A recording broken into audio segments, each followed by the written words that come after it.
A thinking generation. This afternoon we're going to look at the importance of thinking, but not thinking as we often imagine it as, of PhDs in philosophy and stuff like that, but no, thinking from cause to effect, independent thinking, the kind of thinking that God calls us to. Because I believe this is a major problem in society today. The research has shown it very well. Let me start with a story. I was in a classroom many years, it's been about 5 years ago, I guess, 6 years ago, and doing some assistant work. So a fifth grader came up and needed some help with her math. So I asked her, I said, okay, what don't you understand? She came to a problem she didn't know the answer to.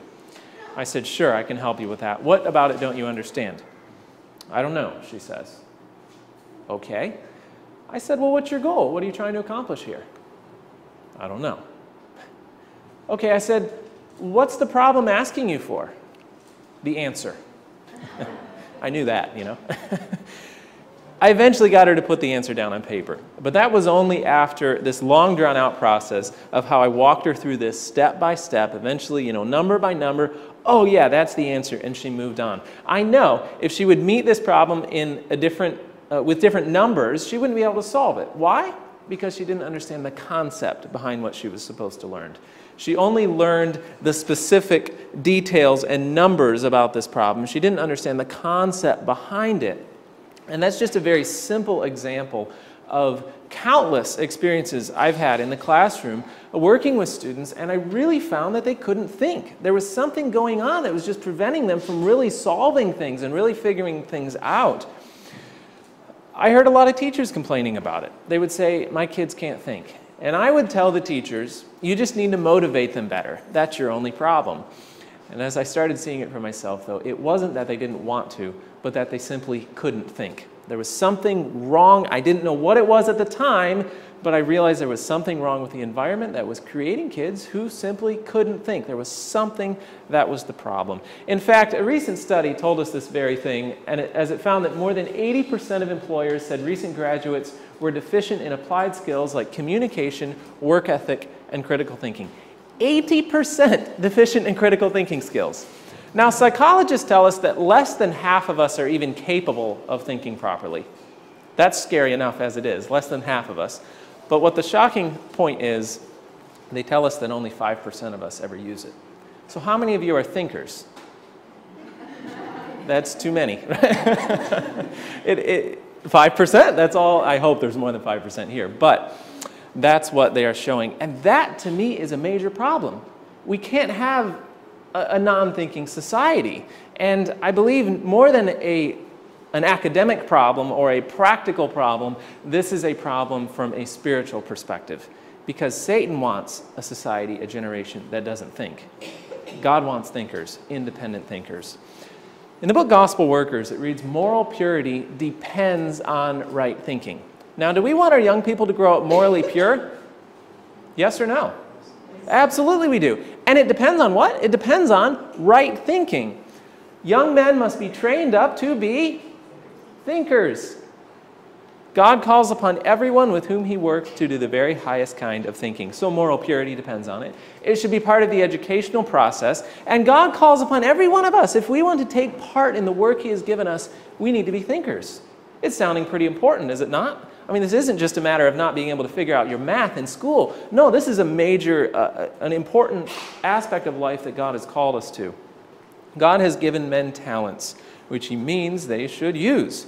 He has given them minds, and he means they should become thinkers and do, notice, it says, their own thinking and planning, rather than depending upon someone else to think and plan for them.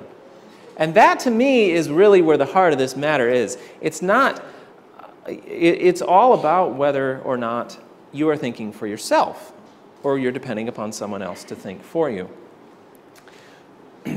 Every human being created in the image of God, that's all of us here, I hope we're all human beings, is endowed with a power akin to that of the Creator. Now this word akin, we don't use this too often. What is this word akin referring to in this sentence? What is it? A likeness, yeah, like. So every one of us, we've been created in the image of God, and we've been given a power like that of our Creator. So what is this power, we ask? individuality, power to think and to do. That's a power that God himself has, and it's a power that he has placed in each one of us. That power of individual thought, and that's why I said earlier, this is not about how many PhDs you have, nothing against the PhDs, but that's not the type of thinking we're discussing here.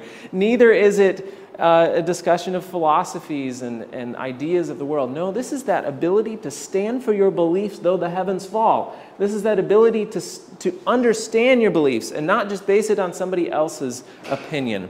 The men in whom this power is developed are the men who bear responsibilities, who are leaders in enterprise, and who influence character. And we need a generation who are ready to bear responsibilities. We need a generation who can lead instead of being led, and we need a generation who can influence instead of being influenced.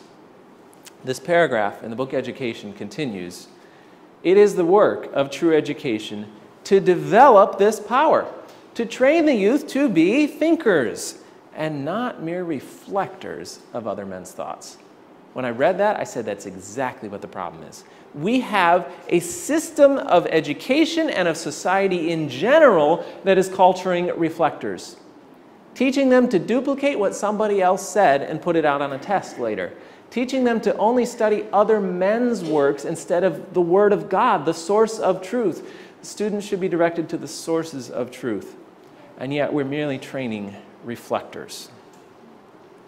We need a generation that's strong to think and act, who are masters and not slaves of their circumstances, who have a breadth of mind, a clearness of thought, a courage of their convictions, because in times of discouragement and darkness, how important to have what kind of men?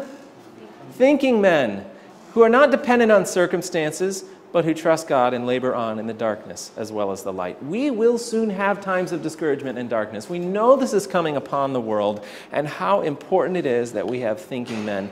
But thinking abilities, as I've already said, it goes far beyond the academic, it goes beyond the practical, it goes beyond our ability to work for God, it goes right to our heart, right to the heart of our personal spirituality, right to the heart of our spiritual success in the last days. Let's look at this from the Bible. Turn with me to Revelation. Revelation chapter 7.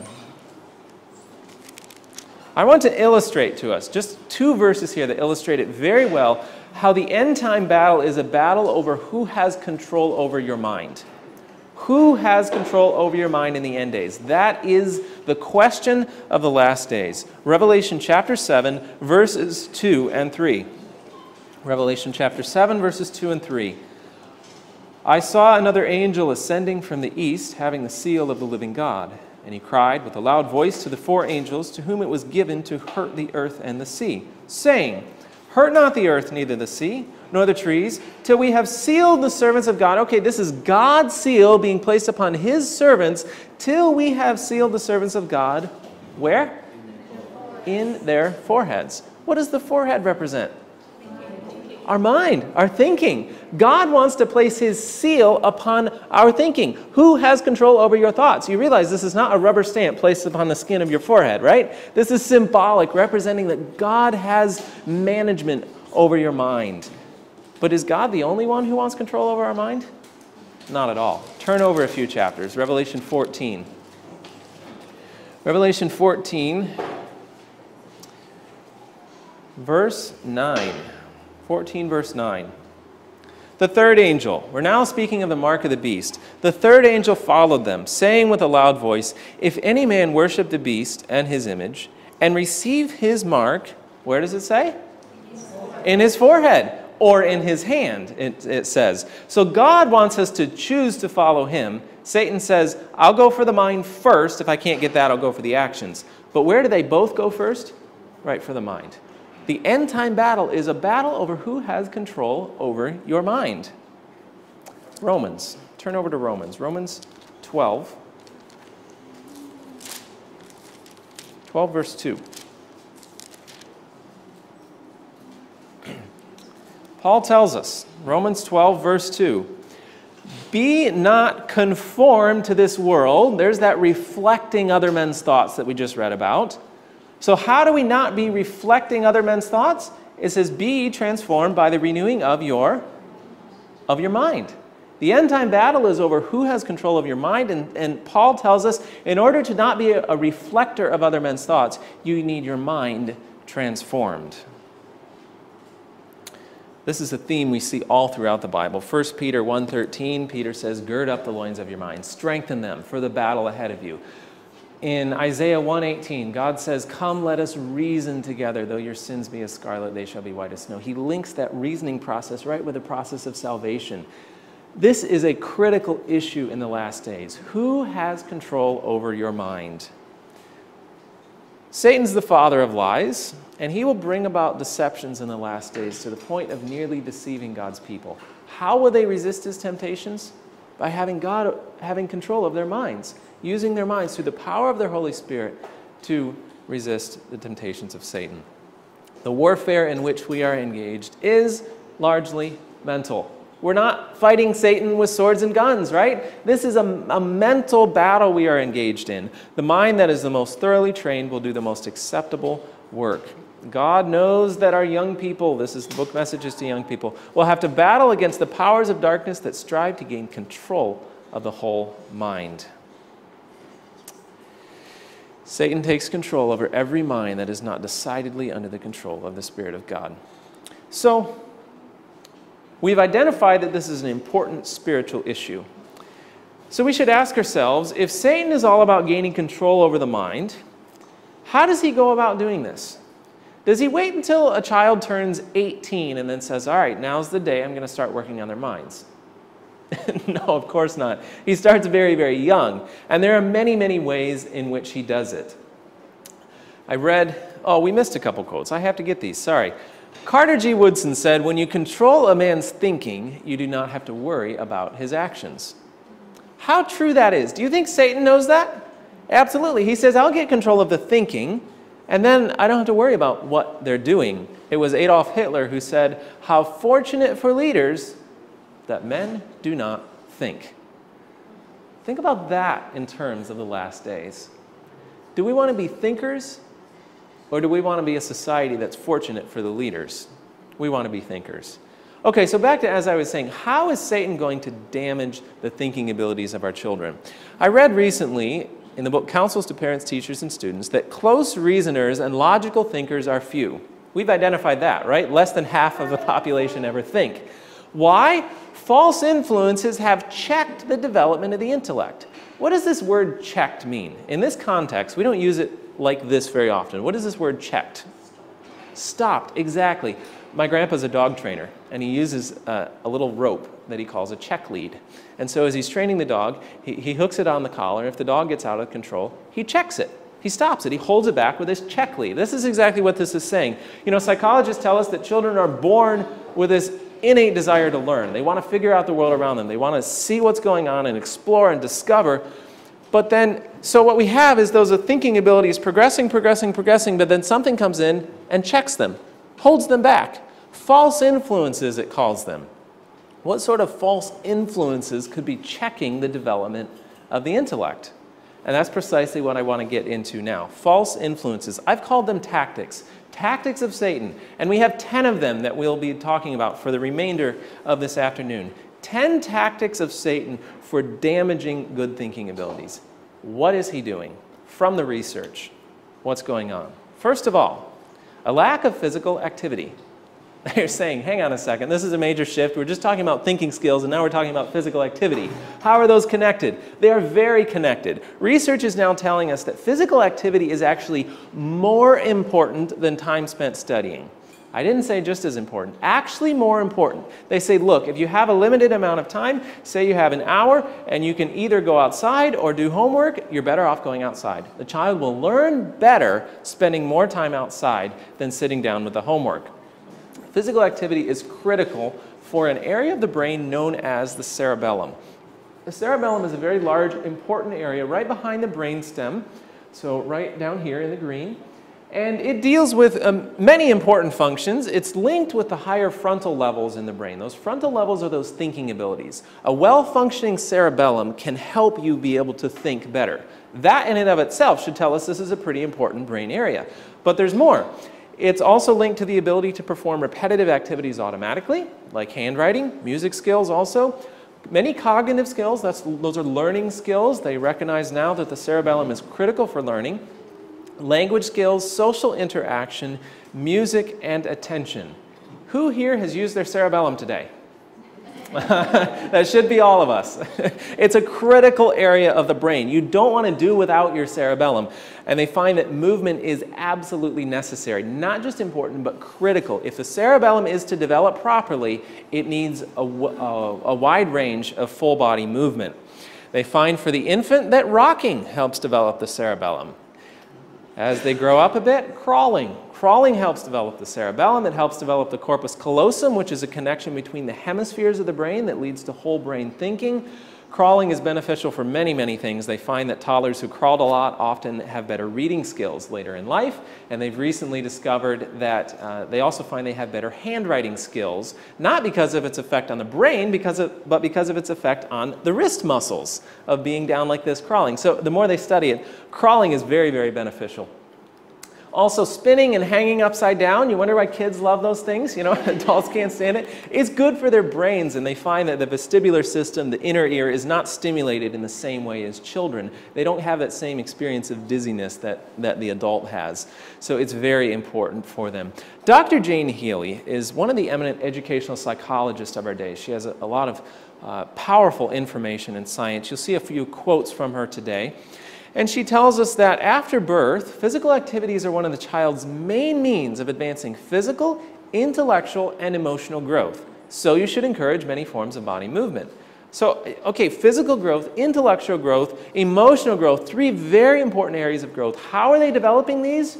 Through physical activity, not through sitting there with a textbook learning about how to have physical and emotional growth. No, the physical activity helps the areas of the brain, particularly the cerebellum, and that helps those other abilities.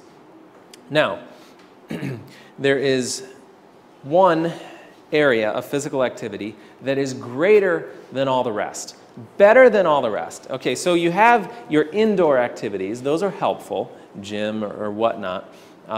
But those aren't as good as outdoor activity. Outdoor is always best, especially for children. But then amongst the outdoor activities you could do, there's one that's better than all the rest. Does anyone want to guess? Walking. Walking is the best form of exercise, yes. But as far as an outdoor activity, which one do you think would be even better than just taking a walk? Breathing. Breathing is good. We all have to breathe. What else? Climbing trees. Climbing trees? Hey, I like that. Any other guesses? All right, I'll give it away. Agriculture. No line of manual training is of more value than agriculture. Literally every time they research this subject, they find new reasons why kids should be in the garden. This is powerful. Let's take just a quick detour into this topic of agriculture. Students who are involved in gardening have been found to be more self-confident, have better self-esteem, were more patient, more persevering, had improved science understanding, better test scores, and were overall better learners. Gardening is very powerful for the mind. The experimental group of gardening students outperformed the control group of non-gardening students in all areas: general information, reading recognition, reading comprehension, total reading, mathematics, spelling, and written language. What do any of these things have to do with gardening? Nothing at all. But somehow the gardening process was helping them in these other areas. Substantial data suggests that outdoor activities have positive effects on self-esteem and mental health. And you know, we could go into, well, how does it teach them to become more patient? Well, you can't push a button and get vegetables, right? You actually have to put some effort into it and wait for it to develop. And there are many other, you know, that whole list I gave you, it's pretty easy to understand how each of these things could be improved. But how does it improve the test scores and make children better learners? They're not quite sure, but they think they've found some small clues.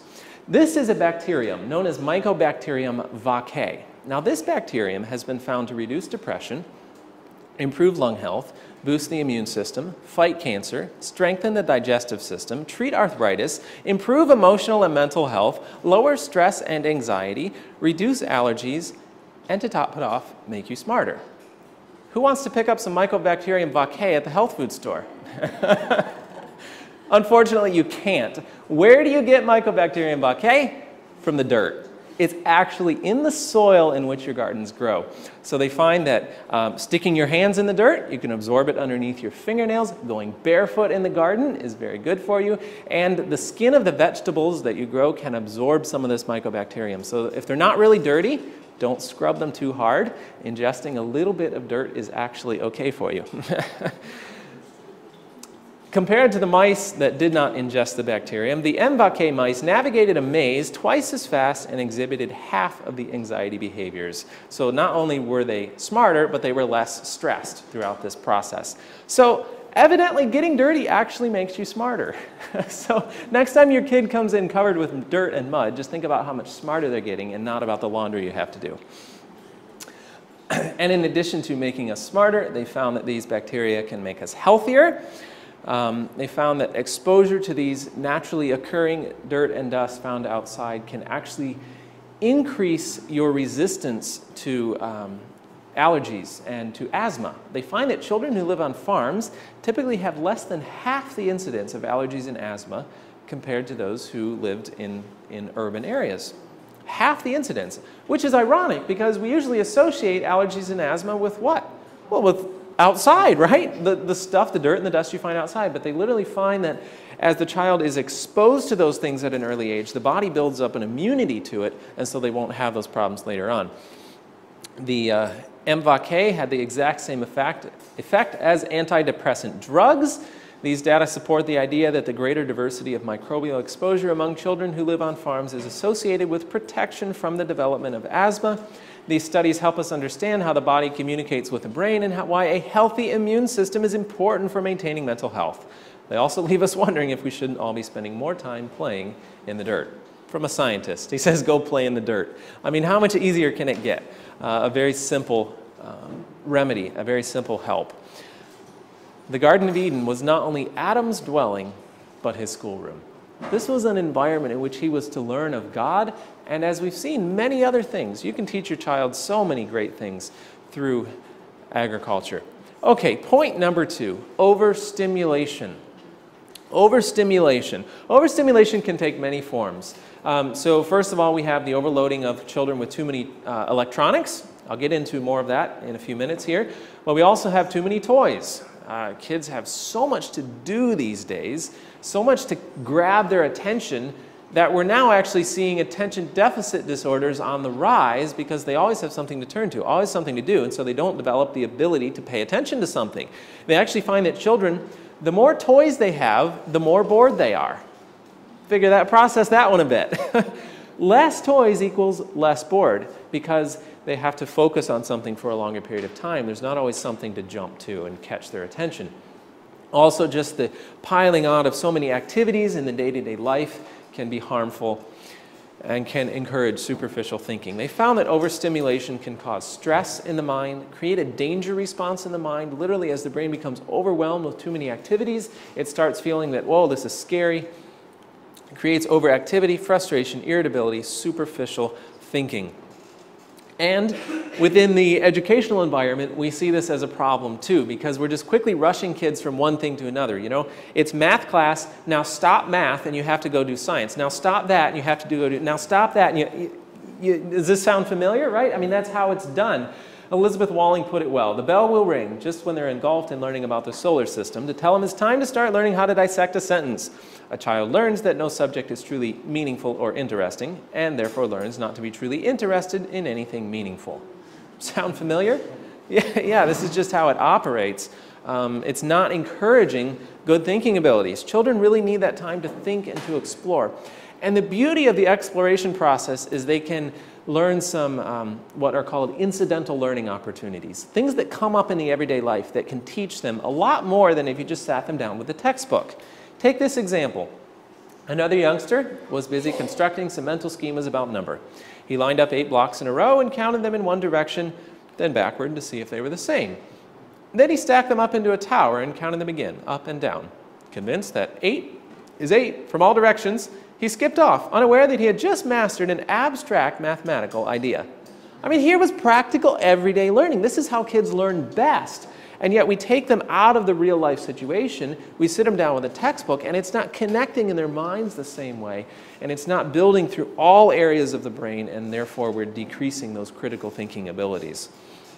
Dr. Raymond Moore, another eminent researcher, he's since passed away, but he puts it well as he says, quietness, calmness, and freedom from artificial excitement build strength in the immature child. That's exactly what we read in the book Child Guidance. The more quiet and simple the life of the child, the more free from what kind of excitement?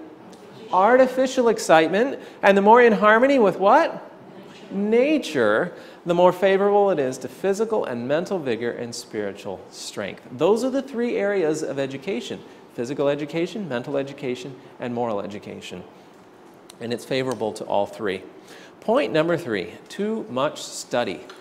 The young people love it when I talk about this one. Study is good, but can we have too much of a good thing? Absolutely. And we're seeing this as a major problem today. Too much study has been linked to learned helplessness, where the mind becomes so overwhelmed with this learning process that now it believes that it can't learn. And shutting off superficial learning, burnout, illnesses, and many learning disabilities are now linked to simply too much time in the classroom. A lot of learning specialists are saying, look, if we just give our kids some time, send them outside for a bit, we wouldn't be seeing many of the learning disabilities we're seeing now. Point number 4, testing. Any teachers here? All right, great. So you'd probably agree with me that standardized testing has its problems, yeah? Everybody talks about standardized testing and points the fingers at it. I'd like to take this a little closer, though, and just consider the idea of testing in general. Who says that we need to quantify and qualify and measure and standardize and then put a label on kids? You know, is that really helpful for learning? I would argue not quite. Dr. David Elkin comes to us with a PhD in child development from Tufts University. He wrote a great book called The Hurried Child, and he's arguing that kids aren't even getting an experience in being a kid, being a child anymore. He tells us that schools have become increasingly industrialized and product-oriented. Teachers are unionized, textbooks are standardized on a national level, and testing has become mechanized, machine-scored, and all-pervasive as a consequence. Education is reforming, which means more basics, more hours, more homework, more testing, more of everything that is creating the problem. It's a classic case of the cure being worse than the disease. I like the way you put that. The factory model of education hurries children because it ignores the individual differences in mental abilities and learning rates and learning styles. Children are pressured to meet uniform standards as measured by standardized tests. Those who cannot keep up in this system, as indicated by the test, are often regarded as defective vessels and labeled learning disabled or ADHD. That's a sad system. We don't want to be putting our kids through that environment. Now, here's the point to take away, though. Under these circumstances, children discover very quickly that passing tests rather than meaningful learning was what school is all about. Surely you can relate to this. I think about my college years. You know, you cram the night before, you take the test in the morning, and an hour later you don't remember anything you wrote down on that test. You know, it's not encouraging good thinking abilities. School became an environment of passing tests, not meaningful learning.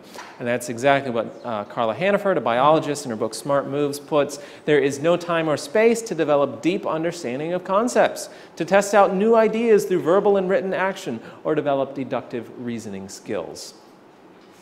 The memorizing necessary for these tests is a linear process that does not require entire brain use.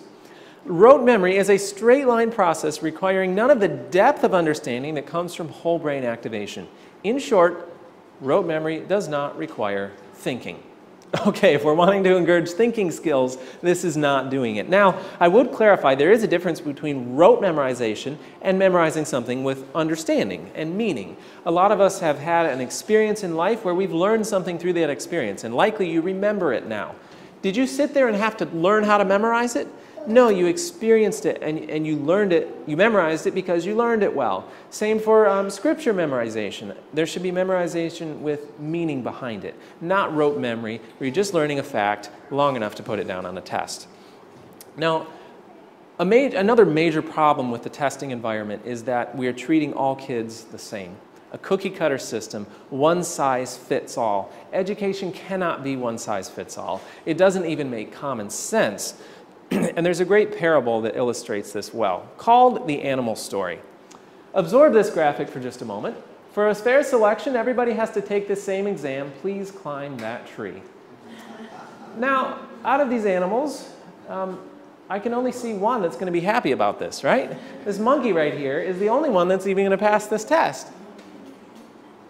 There's a story, a parable. You see, once upon a time, the animals decided they needed to do something to meet the problems of a new world. So they organized a school. They adopted an activity curriculum that consisted of running, climbing, swimming, and flying. 4 subjects. Now, to make it easier to administer the curriculum, all the animals took all the subjects. They were all highly motivated. They wanted to get good grades, so they each tried very hard. Well, for starters, we had the duck. The duck was excellent in swimming and in flying. In fact, better than his instructor. But he lagged behind his classmates in running and in climbing, so he had to stay after school, and drop swimming and flying in order to practice the 2 subjects that he wasn't as good at. Soon his webbed feet were badly worn from running that he was only average in swimming. But average was acceptable in school, so nobody worried about that except the duck. At the start of the year, the squirrel. Now, I've learned you don't have these in Australia, but here's a picture for you. Furry little creatures, highly energetic, climb trees, chew on things. They're generally a pest in the US. At the start of the year, the squirrel was first in his class in climbing and in running, and second only to the duck at flying. But the difference was, in his flying class, he developed some pretty serious frustration issues because his teacher made him start from the ground up instead of the treetop down. He developed Charlie horses from overexertion and caught pneumonia in swimming class, so he missed so much school that he got a C in climbing and a D in running. To make matters even worse, because the squirrel constantly squirmed and chattered in class and had difficulty paying attention, he was diagnosed with a learning disorder. The squirrel eventually was placed in remedial classes and had to be medicated in order to continue his schoolwork. The rabbit started at the top of his class in running, but had a nervous breakdown because of so much makeup work in swimming. The fox was a natural in his running class and scored well in climbing and in swimming, but became so frustrated at his inability to get good grades in flying that he began assaulting his classmates. He even tried to eat the duck. His behavior was so disruptive, he was expelled from school, he fell in with a rough crowd, and eventually wound up in a center for animal delinquents. The eagle was a problem child and was disciplined severely. In the climbing class, he beat all the others to the top of the tree, but he insisted on using his own weight to get there. The elephant, meanwhile, developed low self-esteem because he couldn't do well in any of the subjects. When he sank into clinical depression, his therapist persuaded him to try a different school that focused on subjects such as lifting and carrying. The elephant was disappointed because careers in lifting and carrying were not as prestigious as careers in running, climbing, flying, or swimming. Even though he always felt inferior, he managed to make a decent living and support his family. At the end of the year, an abnormal eel that could swim exceedingly well and also run, climb, and fly a little had the highest average and was valedictorian. The prairie dogs, another U.S. animal, they live underground, they dig burrows underground. They stayed out of school and fought the tax levy because the administration would not add digging and burrowing to the curriculum. They apprenticed their children to a badger and later joined the groundhogs and gophers to start a successful private school. It's a funny parable, and obviously no such thing ever happened. But can you see the serious side of this? Can you see the parallels? Can you see how crazy it is to think that we can have a one-size-fits-all education? It doesn't make even common sense. Let's value the diversity that God has placed in every child. By the way, this story came out of a talk that I have that I'm not getting to today, but it's called School or Educated, Disc 3 on this DVD series, all about educational principles. Okay, moving on to point number 5, poor health and nutrition. Poor health and nutrition. What we eat has a very incredible impact upon our minds, and we could spend a lot of time on this. I'm just going to mention a couple of quick points. Starting in infancy, they find that myelin, which is an essential component of brain development, is made up of essential fatty acids, particularly those found in breast milk. Breast milk is absolutely the best food for babies. No dispute on that one. They've also done studies, in childhood, I'll take one, for example, a study of 1 million students in New York. That's a huge study. You don't find studies that big very often. It caught my eye. And they took a group of students and took out artificial flavors, preservatives, and dyes. Didn't change the diet a whole lot. They just made sure they didn't have any food with those additives in it. And those students did 14% better on IQ tests. That's a huge jump. That's a major leap in IQ abilities. So what we eat has a powerful impact upon our minds. We also know that sugar has a very harmful effect on the developing mind, can interfere with myelination and a lot of other problems. We need good food for good thought.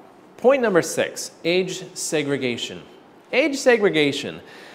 This whole idea that we have to put with kids their same age in all these separated classes is a relatively new idea. What we now take for granted is not the way it was 100 years ago. Dr. J. Fieldman and Peter Gray, some of the eminent researchers on age segregation today, explains the history of it a bit. As he says that the placement of children in separate classes with others of the same age is a fairly recent phenomenon. Age segregation did not occur in full force until the 1930s, when the advent of compulsory education laws brought a large influx of children to the public school system. That 1930s date would be the US. I don't know exactly what it is here, probably around the same time, but his point is that the compulsory education laws brought it in, not so much the date that's important, but the principle here. You had all these children coming to the school system, and so you had to organize them somehow.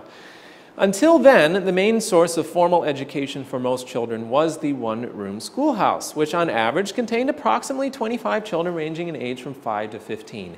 Anyone gone to a schoolhouse like that? We have a few of the older generation here. All right, great. Wow. Not trying to say you're the older generation, but that's great. Still, it's quite unusual to find now. And the problem is that we're separating children from real life. Never in history until the 20th century have young people been largely separated from the ongoing and productive activities of society. Yet, society's survival depends on raising new generations in close proximity with adults who are engaged in their central roles. Institutional age segregation creates a situation in which parents' productive work, indeed major portions of their adult lives, are carried out in settings where there are no children. Children do not get to know a variety of adults and observe their lives. We need to ask ourselves a very important question, though. We're wanting to prepare children for the real world, right? That's our goal. That's our goal in education and parenting. So is the real world age segregated?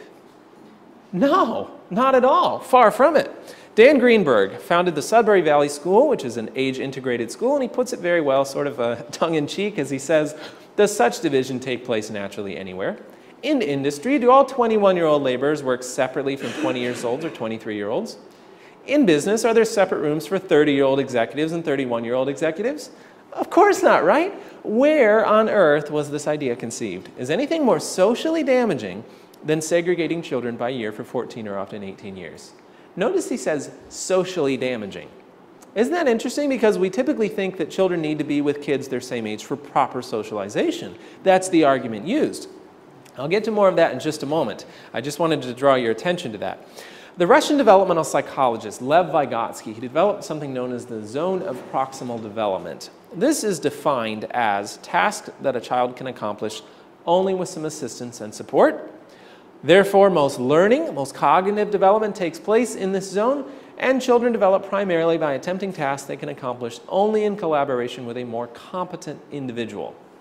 Okay, that's a complicated bunch of words. Let's see a simple example. Illustrates this very well. Anyone here ever seen a couple of 2 or 3-year-olds playing a game of catch with a ball? You're smiling, right? It's not very possible, right? Neither of them are coordinated well enough, and the game is just going to quickly dissolve. Suppose, though, we have a 2 or 3-year-old and a 9 or 10-year-old. Does the game become possible? Absolutely, because the 10-year-old can throw that ball into the outstretched arms of the 3-year-old, and then when the 3-year-old throws some crazy throw off into left field, the 10-year-old runs over there and catches it. So that the game of catch became within the zone of proximal development because it was a task, in this case a game of ball, that a child could accomplish only with some assistance and support. In this case, it was with the assistance of the 10-year-old. And that's why the learning takes place. That's why children develop primarily within this zone as they're interacting with those who are more competent than they. Now, it's been argued, though, well, isn't that what the classroom is? You have a more competent individual working with the younger ones.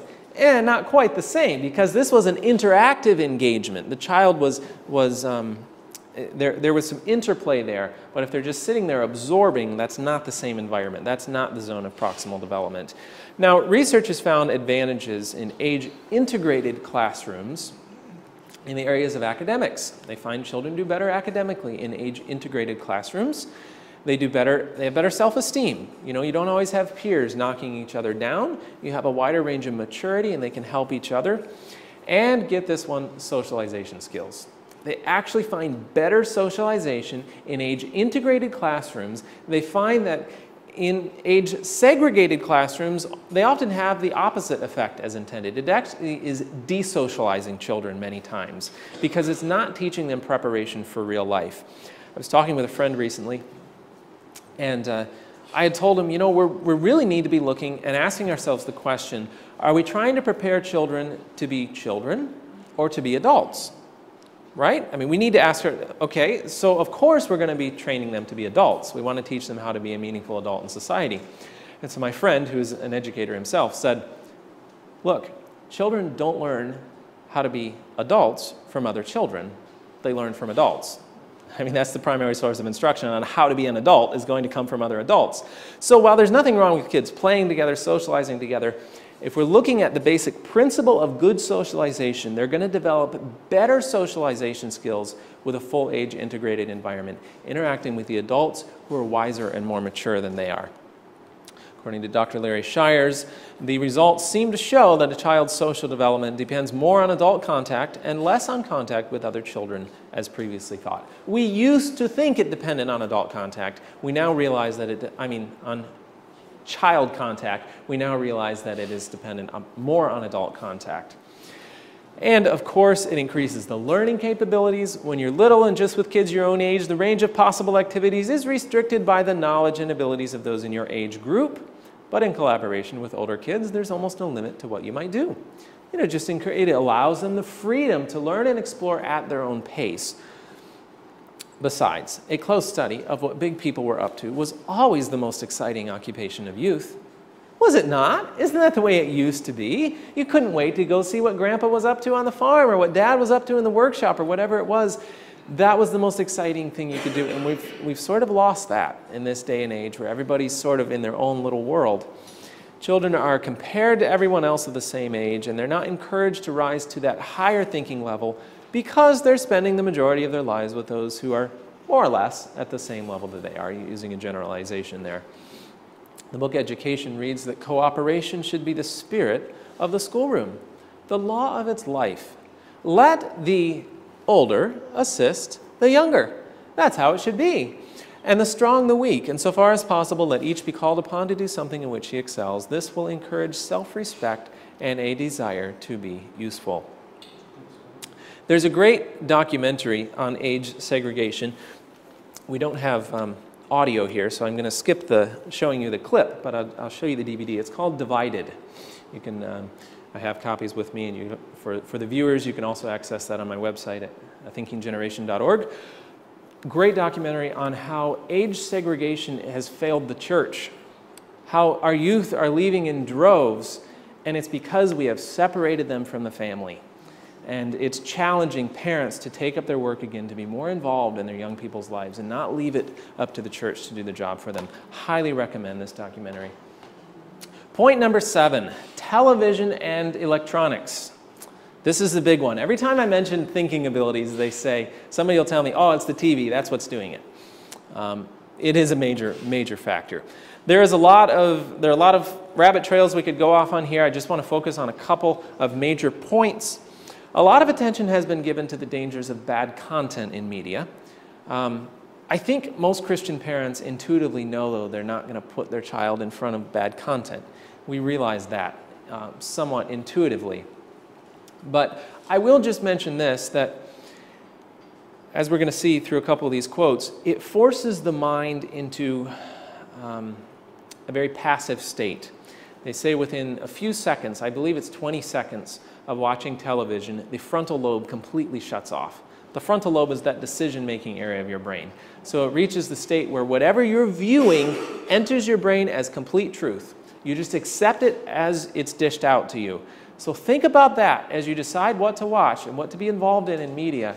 It must be absolutely true, because your mind is going to receive it as truth whether it is truth or not. So it's critical that we watch, that we are concerned about the content. But content aside, I just want to look at the impact of media itself, even good content media. Is it helpful?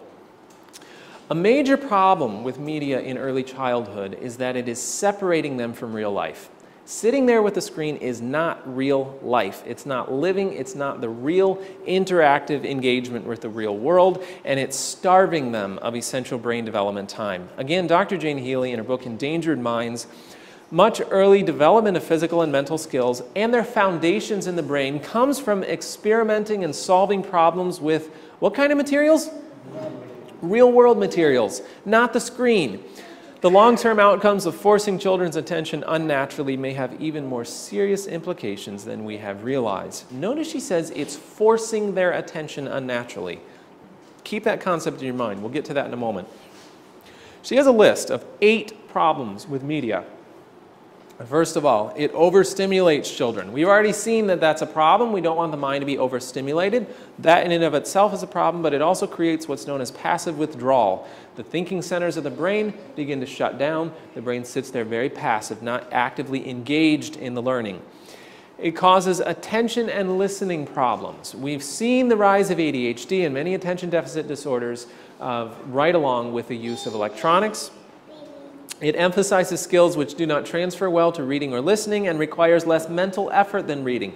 For wanting to encourage good reading skills, television viewing is not helping that at all, because it's so easy compared to sitting there and studying and reading. If we want to encourage them to study, to love to study God's Word, if we're feeding them a diet of ease and just absorbing, we're not going to encourage in them that love for the study of God's Word. It also shortens the time that children are willing to spend on finding an answer to intellectual problems they are set to solve. It's decreasing problem-solving and persevering mentalities. It artificially manipulates the brain into paying attention by, again, there's that forcing the attention, by violating certain of its natural defenses with frequent visual and auditory changes. Let's unpack this a bit. This is known as saliency. Sudden close-ups, pans, zooms are effective in alerting the brain because they violate its reflex need to maintain a predictable personal space. Salient features such as bright colors, quick movements, or sudden noises get attention fast, since brains are programmed to be extremely sensitive to such changes that might signal danger. Look, unless you're sitting there watching a seminar, a video of me presenting, something simple and boring like that, then this is television.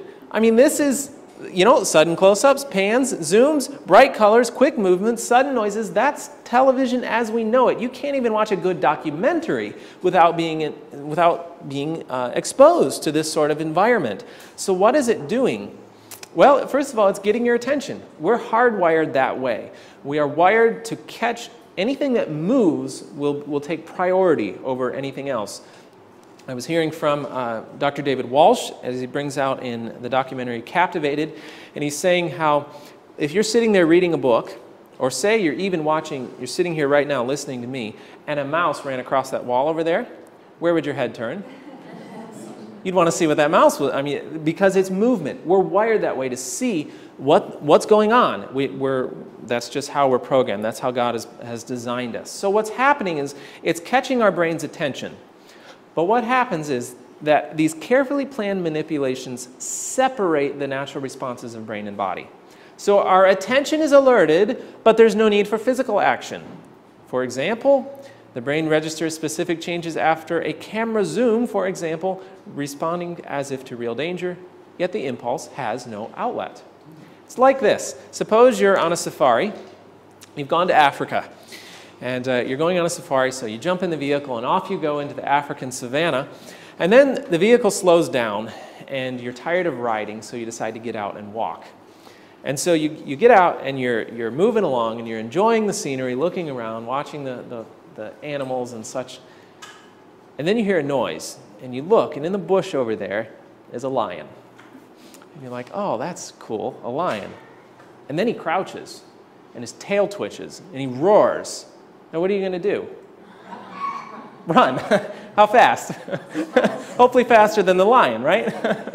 Back to that vehicle. You're going to do something quick. And that's that natural response of brain and body. Your brain says, whoa, that's scary. Get me out of here. And it kicks in the adrenaline and everything that you can imagine pumping through your body. All that goes in, and that helps you get out of that situation faster. The problem is you're sitting there. Your brain registers something as dangerous on the television. You might not think it's dangerous, but your brain says it is. And yet you sit there doing nothing. And so all those same chemicals, all the same hormones, everything gets dumped into your body, but you're sitting there and that natural response of brain and body has been disconnected. Of course, common sense would tell us too much of that's going to be harmful to adults.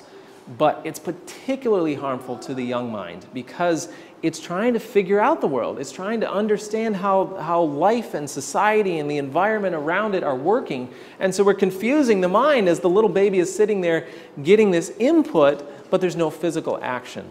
And you can see this even in toddlers using, it's not just television. Take a little baby, give them an iPad, and watch them play around on it. And if they open an app and the screen changes, you'll see the flinch response in their eyes. Just a little bit of a startle. Even if they've experienced it before, you can still see a little bit in their eyes. And that's the brain saying, hey, this is scary, and yet they're just not doing anything about it. So it's very confusing to the mind. Definitely something to be concerned about. 2 more points on the results of television and electronics. Point number 7, it induces neural passivity. Now what's neural referring to? Brain, yeah, brain cells. What's passivity? No action, yeah, doing nothing. So your brain cells are doing nothing. Literally, it's inducing your brain to sit there and just chill, not do anything. And it reduces the brain's ability to remain actively focused on a task. Research strongly suggests that fast-paced and special effects can interfere with the development of active learning habits. And lastly, this is the really big one, television has a hypnotic, possibly neurologically addictive. This book was written about 10 years ago. They now know there's no question about it being possibly neurologically addictive. It absolutely is neurologically addictive. Effect on the brain by changing the frequency of its electrical impulses in ways that block active mental processing. Okay, let's unpack this a bit. Television has a hypnotic. Now, we could apply the same to a lot of electronics too, but just imagine the environment of television. Hypnotic, what is the definition of hypnotic? Anyone? What's hypnotic mean? One mind controlling another one's mind. Yeah, I like that. Hypnotic is this state where you'll take in whatever you're given. So somebody else can control you because of that. They did a famous experiment, and they took a very strong person, I believe it was a bodybuilder or a weightlifter of some sort, and they sat him down on a chair and hypnotized him. They placed a glass of water in front of him and told him, as he was in this state of hypnosis, told him that he could not lift this glass of water. It was too heavy for him. They then restored him to normal functioning, out of hypnosis, perfectly normal. This guy was super strong. He could lift a lot of weight. And they said, "Sir, can you hand me that glass of water?" He reaches over, takes hold of the glass of water, and can't pick it up. And so he starts straining at it. And his muscles are bulging. Sweat is pouring down his face as he's trying to pick up this glass of water. That is how powerful this environment. You get into this hypnotic state. And like I said earlier, it just dishes out to you and you receive it as truth. It affects us in ways that we don't yet understand. It's something to be very, very concerned about. And then neurologically addictive. What is addictive? I mean, what are definitions of addiction? Something you keep going back to. Yeah, you can't get enough of it, right? Yeah, you can't. You just want more and more and more and more. And that's exactly what they're finding with young people. And it's also something that you can't get away from. Not only do you want more of it, but you can't get away from it. Most young people, teenagers, you tell them you're going to take their electronics away or their video games, and they're just going to have a meltdown, you know, because they literally feel like they can't do without it. That should tell us how addicting it is. That should tell us that we definitely need to be concerned. And then lastly, how it points out that it blocks the active mental processing. It is shutting down the thinking abilities of the brain, a major cause for concern. It's not just television, though. The iPads and iPhones and smartphones and laptops and all the electronics in general are causing many of these same problems. The thing to remember is that research is slow in coming. Research is not as well funded as the electronics industry. So, you know, the latest and greatest comes out, and 4 years later the research comes out that says, oh, by the way, that's damaging, you know, take it easy on those things. And you're like, well, thanks a lot, you know, a little late on that. And that's the problem. So as the research comes out, we never find benefits. We're always finding more problems. So it would be a wise choice just to avoid as much as possible. The American Academy of Pediatrics many years ago used to recommend no screen time until the age of 2. And that's still their official recommendation. But other organizations have come out since then. A few years back, one said, based on the research, you'd probably better off keeping screens away from children until they reach the age of 7, based on the damage that we're seeing. And then another organization came out, well, no, really it should be 8, because we're just seeing a lot of problems. And based on the process of brain development, they really need that interactive environment, and the screens are going to be harmful until they reach the age of 8. The beginning of 2015, another organization came out and said, based on the research, based on the problems we're finding, we're recommending keeping screens limited as much as possible until they reach the age of 12. And it's going to be adulthood before too long, I think. You know, the principle is that the more they research, the more damaging it is. The current recommendation from the Academy of Pediatrics is that once they get to, you know, the teenage years, it should be no more than 2 hours per day spent in electronics. Anyone want to guess what the current average is for teenagers in electronics per day? Screen time per day, hours. How many do you think? 4? 8, 12, you hit it. It's 12 hours per day. That's for the US. I did a little research over here. I found a stat for the 20 years olds, and it was 10 hours and 21 minutes a day. The teenagers are going to be using more, so it's going to be very close to the US estimate of 12 hours per day. Far more than 2 hours, though. Now, what they find is that 9 hours out of that are spent in entertainment media. It's gone out of control, and we need to dial back. We need to be eliminating as much of that as possible. Media is damaging to the mind regardless of the content. That's the point to take away. It's not just about the content, it's about the environment itself. It's disconnecting them from real life. Now, I hear this from parents a lot, mothers especially tell me, now hang on a second, this is the best babysitter I have. Like, nothing keeps my child's attention like the iPad. You're absolutely right. What did we just read? It's hypnotic, it's neurologically addictive. Earlier we saw, Dr. Healy said, it's forcing their attention. You're absolutely right, it is a babysitter. It holds their attention phenomenally well, but it's not a good babysitter. It's damaging. Send them outside. That was the babysitter that we had 10 years ago, 20 years ago, and that has been historically the best babysitter out there. It still is. We don't need everything that we think we do. And for adults, let me just mention a couple other quick studies. They've done studies on people using e-book readers versus reading something out of an actual physical book. Those who read it out of the page had far greater reading comprehension and retention than those read it out of a book. Those read it off of a screen. What's that? Out of an e-book, exactly. They've also done studies on people taking notes. And those who take notes on paper remember far more than those who take notes on a laptop, especially, even though they can write down twice as much on a laptop that they could on a paper. The process of having to internalize it, decode it, shorthand it onto the paper helped them remember it better. So we could stand to go back to that simple, old-fashioned lifestyle. Can we call it old-fashioned? Amen. All right. We saw it earlier, quiet and simple. I mean, that's the principle. Let's go back to that quiet, simple lifestyle, free from artificial excitement, more in harmony with nature. Another documentary, I'm not going to show that right now, but that is Captivated Powerful, powerful look at the impacts of media on children from some of the top scientists around the world, around the U.S. Actually, it was U.S. produced, and also its impact on the family, encouraging families to take a break from the media, separate themselves from this thing that is pulling families apart.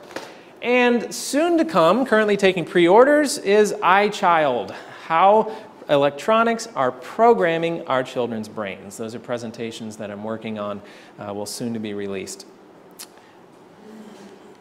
We need as little as possible in these electronics. It seems so natural and normal as part of our everyday life, but we could stand to go back to old-fashioned.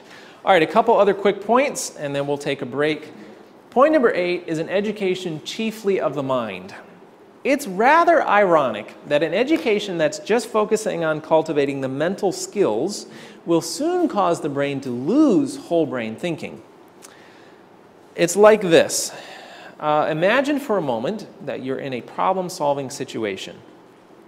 Every area of your brain is needed for processing the different areas of this problem-solving situation. So you have the right hemisphere, hard at work coming up with creative solutions, imagining, processing the whole picture, providing intuition and insight.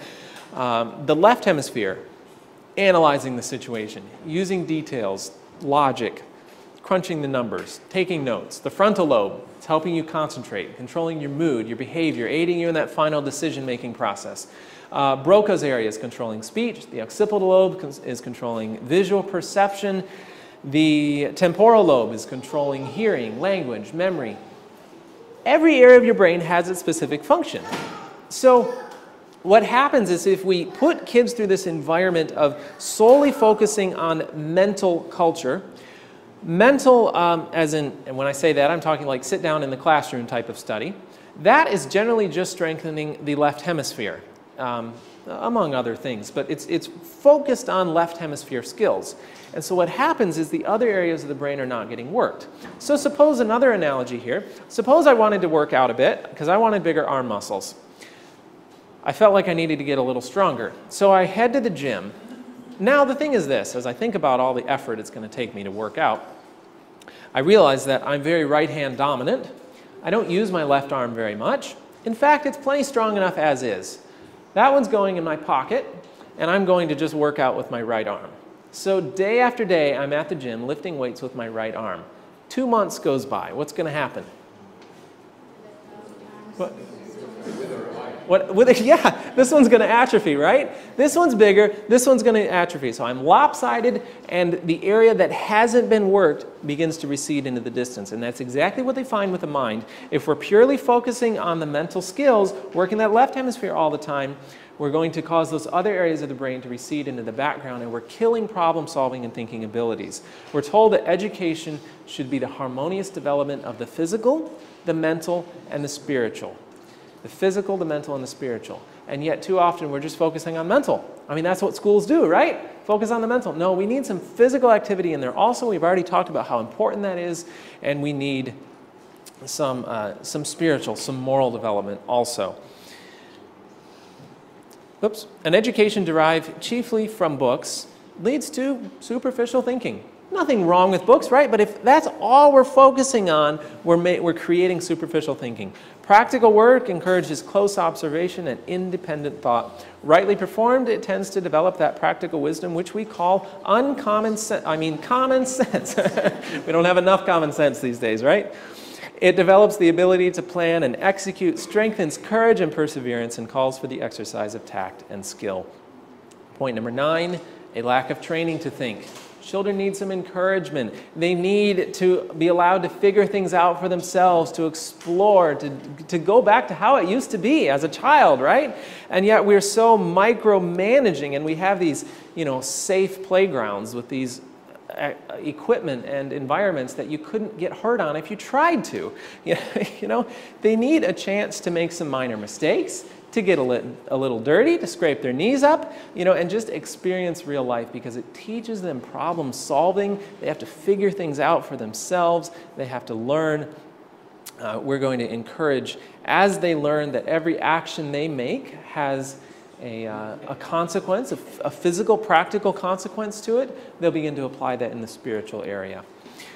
We have seen a lack of physical activity, overstimulation, too much study, testing, poor health and nutrition, age segregation, television and electronics, and education chiefly of the mind, a lack of training to think, and now for tactic number 10, that is Satan's biggest tactic. It causes an inability to think formally, a disorganization of the brain, learned helplessness, learning disabilities, eye problems, school burnout, school dropout, a lack of spirituality, and a major cause of our young people leaving the church, a major cause of a lack of a thinking generation. What is it? Take a break and we'll find out. If you've enjoyed watching these programs and would like more information, please contact us through the information on your screen.